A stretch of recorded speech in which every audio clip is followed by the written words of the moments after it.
জন্য আমরা পশ্চিম বর্ধমান থেকে ব্যাপক হারে আমরা প্রতিটি ব্লকে ব্লকে আমরা দেওয়াল লিখন শুরু করেছি। অনেক ব্লকে আমি নিজে গিয়ে আমাদের প্রতিটি ব্লক সভাপতিকে বলা হয়েছে যে বাজার এলাকায় অন্তত 4টি করে 21শে জুলাইয়ের সমর্থনে আমাদের প্রতিটি ব্লকে ব্লকে যুবর ব্যানারে আমাদের মিছিল করতে হবে। দুর্গাপুরের 14 তারিখে 1-2 তারিখের সামনে রেখে যে সমস্ত রেল স্টেশন থেকে যে সমস্ত মানুষ আমাদের কর্মীরা যায় তার আগের দিন 20 তারিখ থেকে করছি।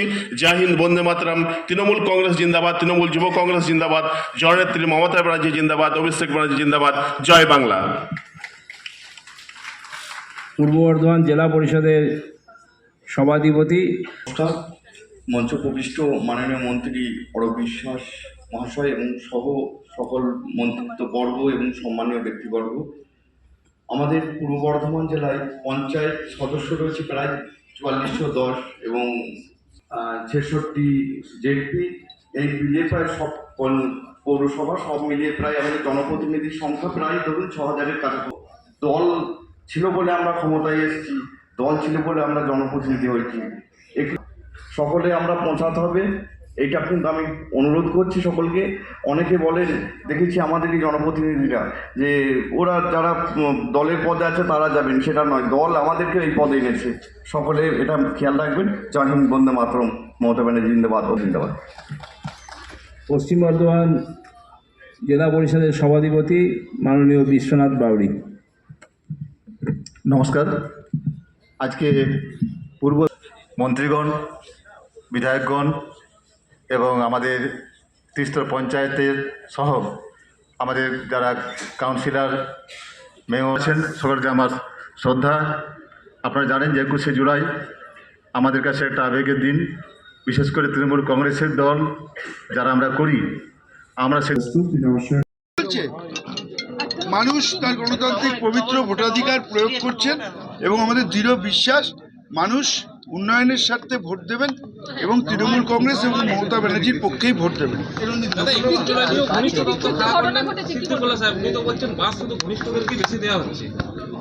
আপনি এই সারা মিটিং আর কি কোন মিডিয়া আপনার?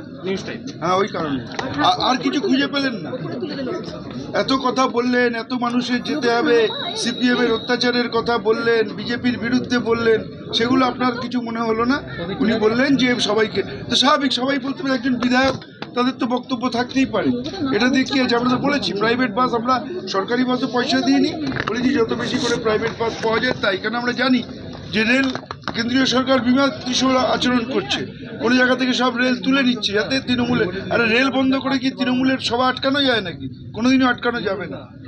মানুষ প্রয়োজনে পায়ে হেঁটে যাবে মমতা ব্যানার্জির সভায়, এই ক্ষমতা মমতা ব্যানার্জির আছে, এই আকর্ষণ মমতা ব্যানার্জির আছে, তাই মানুষ প্রয়োজনে পায়ে হেঁটে যাবে।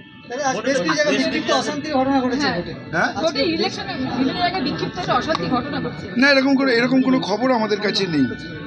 আমরা তো দেখছি যে প্রার্থীর মাকেও আমাদের পৌরপতি নিয়ে গিয়ে ভোট দেওয়াচ্ছেন, এর থেকে আর বড় গণতন্ত্রে শিষ্টাচার কি হতে পারে? না, এরকম কোনো খবর আমাদের কাছে নেই। সাংবাদিক না, ওরা বিজেপির কর্মী ছিলেন। হ্যাঁ, ভোট মানুষের আশীর্বাদ, মানুষ গিয়েছে লোকসভায় যেরকম বলেছেন আপনারা 12 হয়েছে 29, এখানেও দেখুন না রেজাল্ট, ওয়েট করুন 13 তারিখ পর্যন্ত, সবটাই মমতা ব্যানার্জি আর সবটাই মমতা ব্যানার্জির পক্ষে। আমি এরকম খবর পাইনি, আমি এখানে রয়েছি, এখনো খবর পাইনি, না খবর পেয়ে কোনো মন্তব্য করবো না। না, টার্গেট বেঁধে দেওয়া নেই, এখানে সবাই স্বতঃস্ফূর্তভাবে যায়। আমরা তৃণমূল কংগ্রেসের কর্মী, আমাদের ভাইয়ের রক্তে আজ সেই শহীদ তর্পণ, আমাদের কাউকে বলতে হয় না, কিন্তু যেহেতু একটা রাজনৈতিক দল, আমাদের একটা প্রস্তুতি সভা করতে হয়, সবাই কিভাবে যাবে তার একটা রূপরেখা ঠিক করতে হয়, সেটাই। টার্গেট কাউকে বাদ দেবে না, সবাই আপন মনেই যাবে।